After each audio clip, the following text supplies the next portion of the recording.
FSEC 2023 podcast, sponsored by our good friends at Cisco. I'm Alan Dale. Thanks, With me as Cisco. always, my good buddy Jerry Couillard, Gale Force Winds. Always a pleasure to have Admiral Mark Norman on the podcast. You've been here before, you're back again. It's always great to get your opinion, your lens on what's happening. Now here we are, a couple hours into the afternoon of day one. You've walked around the trade show floor. You've talked to some folks. You've seen where the industry is moving. You've got a great lens on it. You're looking at new technology emerging right before your eyes. Give us your initial thoughts on the way it's going. Wow, that's a big question. So let me try to put this in a couple of pockets from different perspectives. So first of all, I think, as we look at the evolution of the energy on the floor over the last few hours, it's interesting. The morning, people are kind of reestablishing connection, meeting people they haven't seen in a while, making new contacts, all that kind of thing, and then things sort of start to settle down, and people start to get to work. The follow-up conversations, where kind of the rubber hits the road, so to speak. A couple of announcements, had a few presentations today. My sense is, there's a genuine sense of excitement and optimism. There's always the pragmatic realities of how difficult the Canadian defense and security ecosystem is, and I'm happy to come back to that. But I sense that people are genuinely motivated, and they wouldn't come here if they didn't think it was worthwhile. And I think there's a lot of positive energy. And that's another area that I kind of like to, I'm really captured by the sense of genuine Canadian innovation and ingenuity. I mean, yeah, sure, there's a lot of brands here that are international brands that have footprints in Canada, and that's awesome. But there's also a lot of really grassroots Canadian companies that are doing some amazing things. And I think Canadian industry in this sector is not necessarily fully leveraging the potential that's there. So there's my opening thoughts. Well, then those are great opening thoughts. So, we talked a lot before around what is the secret sauce in certain parts of the world, and Atlantic Canada, Canada in general. There's a lot of innovation happens here. A lot of really bright people leaning into the solutions. How does that all come about? Are our academic institutions stronger than the rest? Are our government supports to industry better than others? But a lot of good things happen here. What do you attribute that to? Yeah, I don't know that there's not a formula. I think it's more art than science in many respects. And, I think the ingenuity is born from a variety of different stimuli. Some of it is genuinely trying to find a solution to a problem. It could be initially starts as an intellectual or academic pursuit, and then it translates into something that's commercially viable. Others could be motivated by a commercial opportunity. It's like, okay, there's money to be made here. At the end of the day, none of these organizations are here as benevolent organizations. They're all here to either, if they're new, upstart, they're trying to establish themselves in the ecosystem, or they're trying to reap out some sort of profit, and that's a good thing. Mm-hmm. There's nothing wrong with that. It's healthy, and it contributes to the overall economy. Like, what's the recipe? It's really hard to say. I think there are mechanisms in place to try and stimulate and give opportunity. I don't think those mechanisms are anywhere near as robust or as helpful as they could be.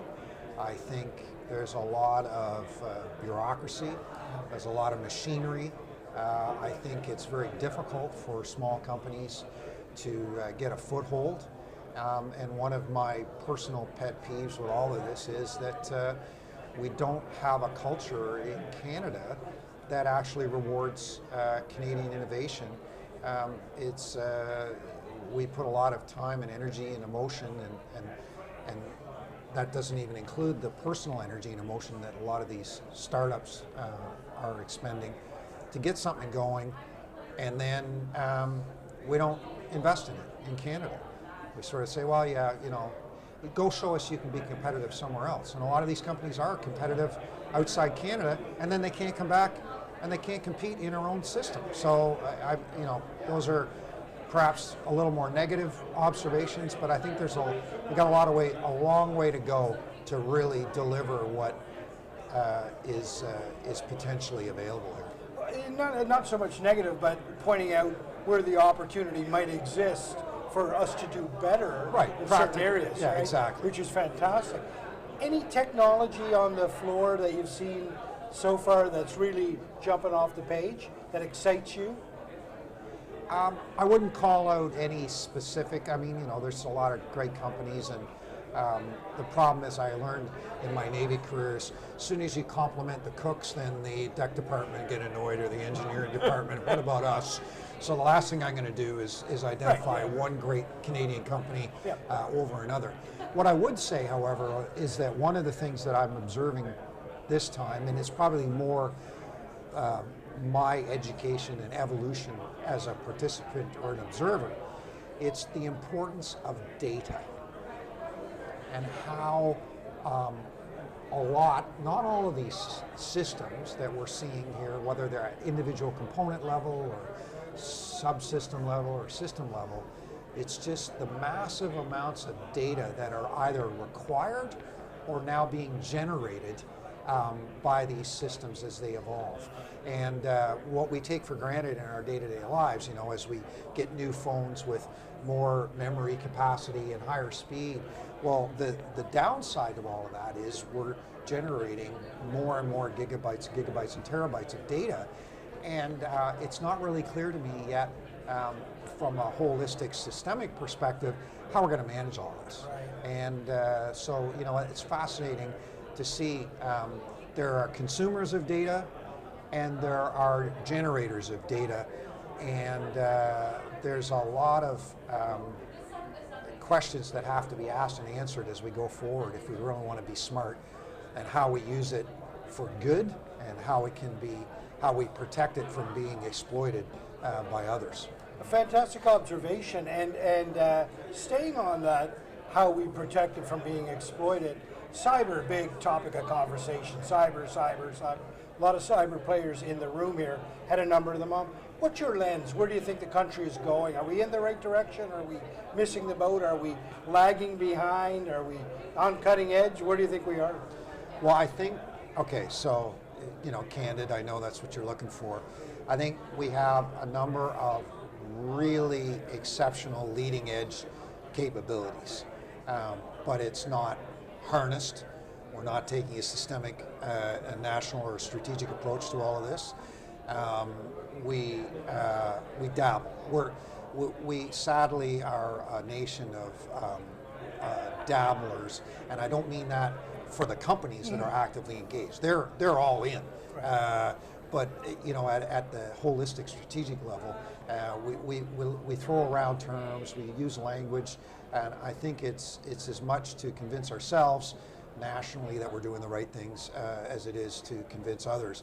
But the reality is, we're not actually delivering on many of these issues, and I think we're extremely vulnerable. We've seen, I'm not going to get into the specifics, but we've seen over the last few months, even or a year or two, we've seen some of the open vulnerabilities of what I would describe as a bit of a naive approach to our security. And of course, digital data, the security of data, is a huge component of these vulnerabilities. And whether it's personal information that gets compromised, which of course is of concern to all Canadians, or whether it's far more sensitive national security information, which either has to be used real time in order to allow the warfighter to do what they have to do, or it needs to be protected for deeper reasons. Mark, is it complacency? Is that what's going on, do you think?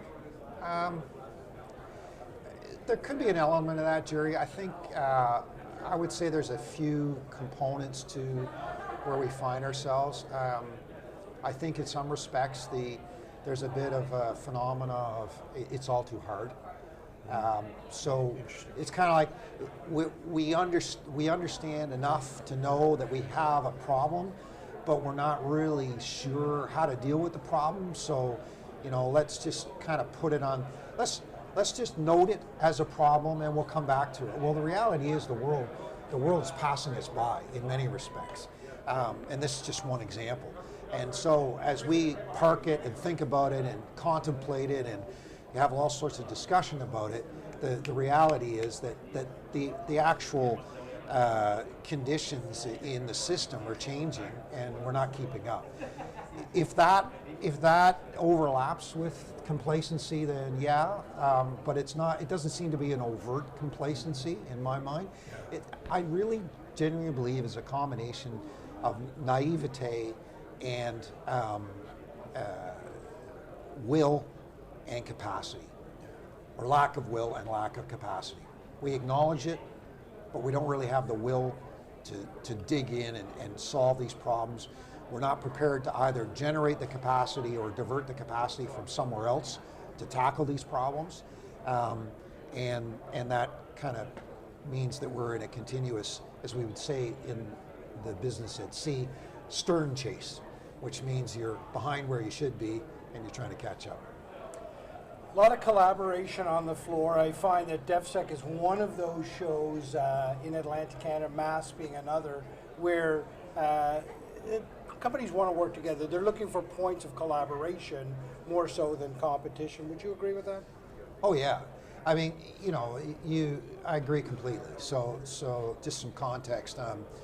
It's kind of one of these situations where there's no denying that there is some underlying competition. There has to be, and that's a good thing. I mean, people are perhaps, if they're engaged in, battles to the death over a particular bid or something like that, that's understandable. But it is fundamentally such a small opportunity. I mean, it's a great opportunity space, but in the context of everything else that's going on, defense and security is a relatively small space. Mm-hmm. And so what I think is very attractive is the fact that even competitors in one pursuit will find and actually actively pursue opportunities to be partners in another pursuit. And that, to me, that speaks to the fact that it is in many respects kind of it's ultimately a team sport here. And I think the other dimension of this is the fact that it's that goofy term, rising tide floats all boats, right? So there's no point in one or two winners at the expense of a whole bunch of so-called losers. I mean, that just doesn't make sense. Now, what are you most excited about in this sector in the next year or two? What do you see happening that's most exciting? The biggest opportunity, if you will. Yeah, I'm not trying to evade that question. I really don't know. If I had kind of like a crystal ball, yeah. I'm not sure I'd share. No, just kidding. I don't know. I think one of the growth areas, not in a technology area, is the whole idea of dual or multi-use technologies. I think that, this is not new to a lot of the participants here, a lot of the people here, and it's certainly not new to the sector. But I think it's becoming increasingly important to governments, to the big players in the ecosystem, to investors, to shareholders, whatever, is the fact that where you can develop whatever your technology, your secret sauce, whatever it is, but it can be used commercially and in a defense and security context, I think that's good for everybody. And as somebody who obviously has defense and security close to my heart, I think it's great for Canada because being a smaller player in that business, it allows us to invest in things that aren't exclusively dependent on what could be a very limited defense contract or a limited security, but it could be a bigger opportunity where defense and security is just one piece of whatever that secret sauce is that's being developed and commercialized. I want to ask one question. What is people are having a challenge finding people? What are your thoughts on that challenge that everyone's facing?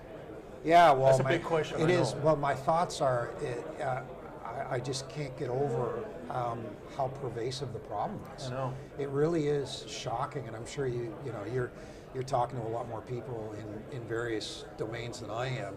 But it doesn't matter who it is. I have friends who have companies or employers, whatever.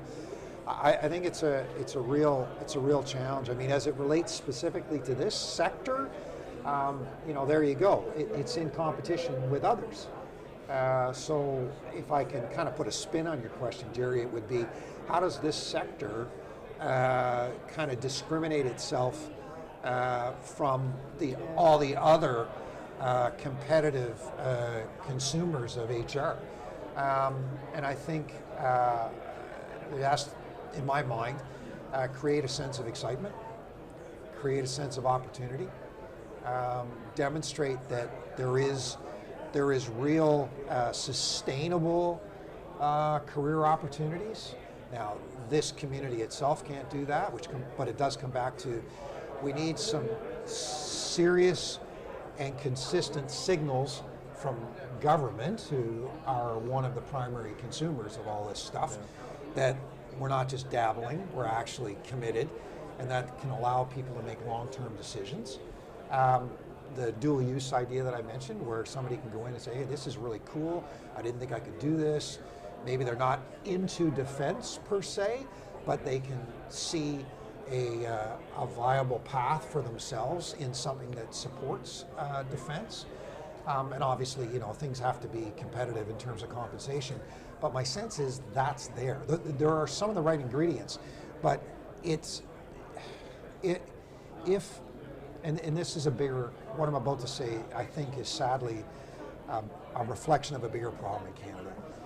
If defense and security is not seen as being valuable to the community, and by that I mean the entire population of Canada, and it's not seen to be something that is respected and appreciated, then I think it would be it's a very hard sell for even a private sector entity to try and attract somebody in if their primary purpose in life is to support something which isn't respected and admired across society. So that's a long answer to your question, but I think we start with a more sustainable and positive narrative around the importance of defense and security as a fundamental pillar of our society, and then we can see how different pieces of that are built to support it,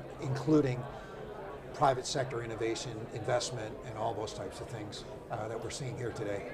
Now, that was a near perfect answer to the challenge, in my opinion. You're right. It starts top down and trickles all the way down to that person that's making a decision on a career path that they may choose. Fantastic. Admiral, it's always a pleasure to have you on the podcast. You really do have a wonderful lens on the industry and Canada in general. We appreciate it. You're still providing great leadership to our country. Thank you very much. Thanks a lot, Al. Jerry, good to spend time with both of you. Take care. Cheers.